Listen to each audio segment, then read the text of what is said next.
కుమారి aunty మీడియాలో ఇప్పుడు ఈ పేరు వైరల్ అయింది. సోషల్ మీడియాలో అయితే చాలా రోజులుగా ఆమె వీడియోలు రన్ అవుతున్నాయి. అలాగని ఆవిడేం సెలబ్రిటీ కాదు, రాజకీయ నాయకురాలు కూడా కాదు.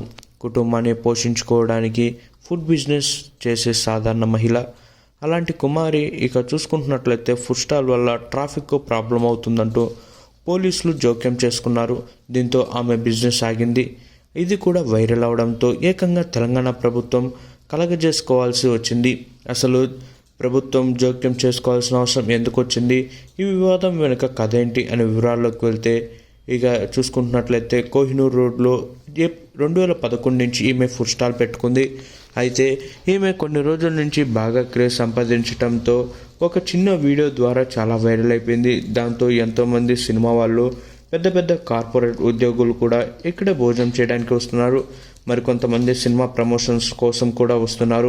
దీంతో మరింత క్రేజ్ పెరగడంతో చాలామంది ఎక్కడెక్కడి నుంచో చాలా దూరం ప్రయాణం చేసి మరి ఈమె దగ్గర భోజనం తినడానికి ఎంతోమంది వస్తున్నారు.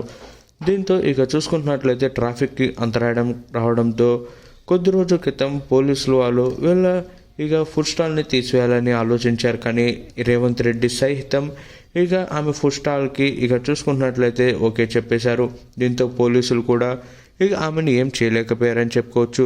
అయితే ఇదంతా జరుగుతున్న సమయంలో కొద్దిసేపటి క్రితమే మెగాస్టార్ చిరంజీవి కూడా ఇక చూసుకుంటున్నట్లయితే ఆమె దగ్గర ఫుడ్ తినడానికి వచ్చినట్లు తెలుస్తుంది. ఈ వీడియో ఇప్పుడు సోషల్ మీడియాలో తెగ వైరల్గా మారుతుంది. ఇక చిరు వ్యాపారి నుంచి పెద్ద సెలబ్రిటీ సైతం ఇక కొద్ది రోజుల వ్యవధిలోనే ఈమె ఇంత క్రేజ్ సంపాదించిందంటే దానికి గల కారణం సోషల్ మీడియా అని చెప్పుకోవచ్చు. ఎంతోమంది సోషల్ మీడియా నుంచి ఈమె దగ్గర వీడియోలు తీస్తూ అవి ఎంతగానో వైరల్ అవుతున్నాయి. దీంతో పెద్ద పెద్ద సెలబ్రిటీలు సైతం ఈమె దగ్గర ఇక ఫుడ్ తినడానికి వస్తున్నారని చెప్పుకోవచ్చు. ఇక నిన్న జరిగిన ఒక ఇంటర్వ్యూలో కూడా కేపాల్ సైతం ఈమెకి సహాయం చేస్తానని చెప్పుకొచ్చారు.